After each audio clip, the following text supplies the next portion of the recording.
Hello friends, my name is Mohanlal and today I am going to conduct a few practical experiments to determine whether an independent attractive gravitational force exists or not based on one of Albert Einstein's most famous thought experiment.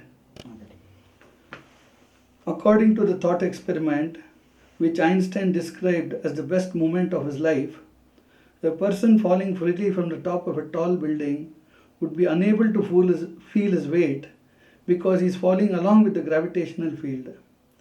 In other words, the weight of freely falling objects will be zero. Let us visualize a lift which is on the top floor of a very tall building, in which a person is standing alongside an object having a mass of about 50 kgs. Now, if the lift's cable were to snap, the lift along with the person and the object would go into a free fall, due to which both their weights, according to current theories, will be zero. Now let us ask ourselves an interesting question.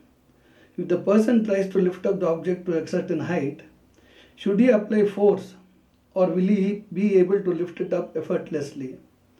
If he is able to lift up the object effortlessly, then a gravitational force really exists, and if not, Einstein postulates that such a force does not exist will be right. Since this experiment, which can prove beyond any doubt whether the gravitational force exists or not, can be performed only by expert stuntmen, I came up with a few simple experiments which I will now illustrate. Experiment number 1.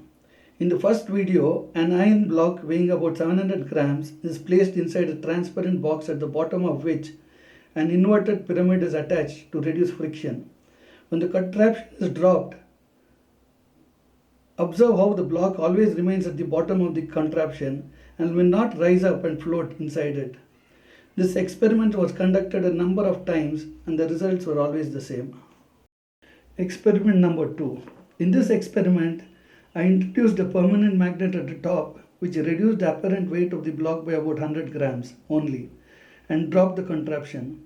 Observe how the block instantly rises up and attaches itself to the magnet. Does this mean that the weight of the block has already become zero? No. I will explain the true reason after the other two experiments. An extension spring can also be used instead of the magnet. Experiment number 3. In this experiment, there is a lever pivoted at the exact center with a weight of about 700 grams hanging from the left end of the lever. When the contraption is dropped, observe how the lever stays in the same inclined position. If the block's weight had become zero during free fall, then the lever should have assumed a horizontal position.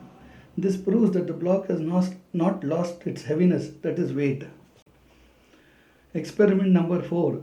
In this experiment, I introduced a small compression spring between the lever on the right side and the top plate. When dropped, observe how the block on the left-hand side further corroborate the results of my experiment of the contraption. These experiments should be conducted in a professional manner by professionals. I appeal to scientists who have access to drop towers and stuntmen who would like daring challenges to conduct experiments as illustrated here, as the results will decisively help us in determining the existence or non-existence of the gravitational force. Thank you.